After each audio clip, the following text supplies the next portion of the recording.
Good evening, New Zealand, and welcome to the special edition of 6 Minutes. My name is Ken Bogan. On tonight's episode, we focus on motivation in the classroom. How can we motivate our students and what motivates them to learn? Often the blame for underachieving in New Zealand is the socio-economic status, poverty, cultural background, or whether they eat before they come to school. Our film crew on the ground, Little Kim and Jazzy Jeff, are going to interview teachers who on a day-to-day basis are trying to motivate students in the classroom. Okay, tell me about motivation, Lisa. Motivation is, well, lack thereof motivation is something that is really close to my heart. It's been an issue in my class. I've been teaching here for 11 years, and I see every student or group of students that come through every year, they're having less and less motivation, not wanting to do their work, not worried about what the standard is for the work that they're handling. Last year I decided I was going to do something about it, and I interviewed my students and said, what is it? Why don't you want to do it? What do you believe motivates the student in the classroom? I noticed that recently one of our students, they were looking at averages and average weights in a maths lesson, and previously totally disengaged students, all of a sudden when they were looking at the average weight of rugby teams, so the average weight of the All Blacks compared to other international rugby teams, all of a sudden there was lots of engagement in the classroom. Students were focused and they really were buying into it because they didn't see it as a maths lesson. So adapting the task so it actually fits the student interest really can help motivate students. How do you motivate your students to learn? To try and make sure that work's really relevant. So if it's something, it doesn't matter what it is, if it's relevant to their lives, like if it's things that they're into, their music, their sports, their hobbies, if you can some way include that so that they are creating something that they're passionate about and showing them that it's just a language to say something about the things that they love.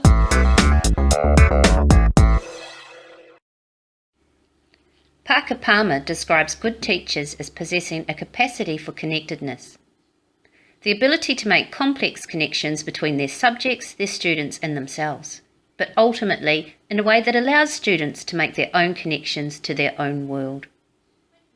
For me, what is it? What would help me want to do my work? What would motivate me to want to do better, to achieve higher? What is it? Scaffolds. We know that you need that. Nick, you also need that too, don't you? What have you found? Nick, come sit down. What have you found that's helping you? Because you've completely changed. Nick was mediocre. Remember we talked about middle child, the shadow of the sister who was head girl. And all of a sudden Nick feels like, oh, yeah, well, I don't care. I'm never going to meet that target. I'm never going to be as good as my sister. But you've turned yourself around. What's helping you?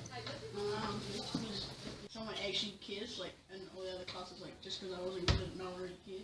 Okay, so you know that I care about you, and you know, do you all know that I care that? Do you get that feeling? That it's me wanting you to do the best that you can? Yeah. Anything else? So me helping you, giving you all those little ideas, that's because I know you and I watch you. I see the way that you learn, I see how some of you get confused and you overthink things, and I've given you different ways. Now I can motivate you with that, but you've got to do that yourself, don't you? Because I'm not going to be there. I'm not going to be going, hey, you've got to do that. Come on, remember that. Stop it, Cody. Remember, I shouldn't have to remind you about this. Remember, Cody, you know you've got to think. Extend yourself. Don't give me mediocre, Lily. Don't get too wordy, Ruby. Focus on your work, Daniel. Focus on your work. Does it make sense? Jaya, believe in yourself. You can do it. Who got up and did a speech? After growling at her teacher saying, you're just pushing me too hard. Were you proud after you did it? Right.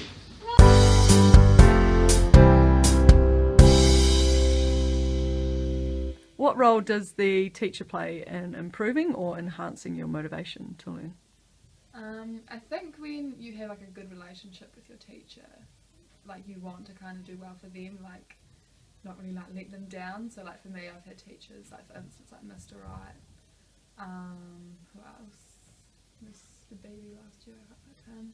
Like you want to do well for them because they've got expectations of you and stuff. Whereas in my other classes, where like for me, like in my maths, my teachers never really had much expectation of me.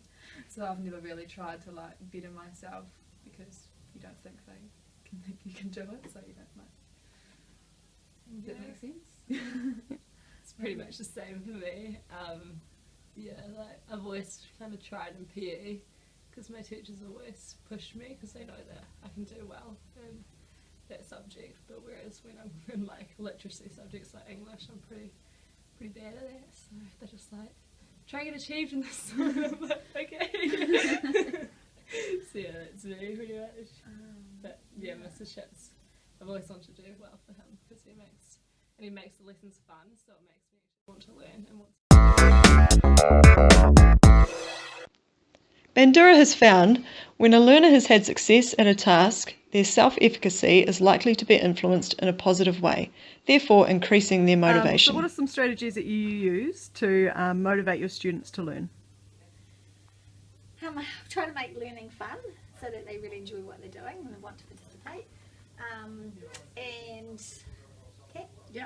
Catering for their different ability levels is really important. So you can either modify the game, if it's PE for example, you might modify the equipment even. So say for example we're doing tennis at the moment.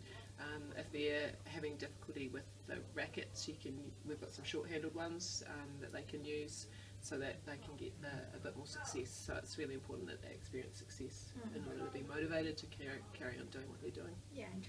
The best motivation for a kid is to experience a small pocket of success. So once they do that, they're going to be motivated to continue to succeed. So. Relationships are really important for motivation, aren't they? Yeah, I agree with Jeff. And students and teachers, can actually improve that in some of the things that they do in the classroom. Yeah, I think when teachers really care about their students and show that they have high expectations, that really makes them motivated, doesn't it? Yeah, and believing in them that they can achieve those high expectations and that high level makes them want to achieve as well. Yeah, and also the common theme was about showing students' successes through the stages of their learning. That really helps. Yeah, and to make tasks relevant and fun and also related to their interests as well. I find that seems to help as well. It does. Great. Okay, thanks, Ken, and back over to you.